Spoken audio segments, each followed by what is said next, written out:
What's the meaning of chapkan?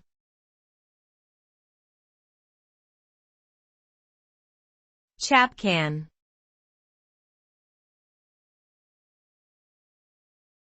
Chapkan.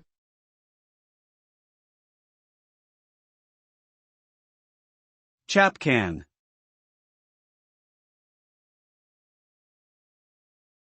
Chapkan.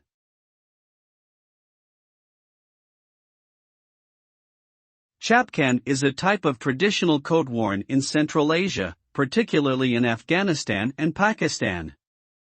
It is a knee-length coat that usually has long sleeves and a mandarin collar. The coat is typically made from wool or other warm fabrics, and often features intricate embroidery or embellishments. The chapkan has a rich cultural history and is often worn on special occasions or as part of traditional dress. It is a symbol of the region's heritage and identity, and continues to be an important part of Central Asian culture today.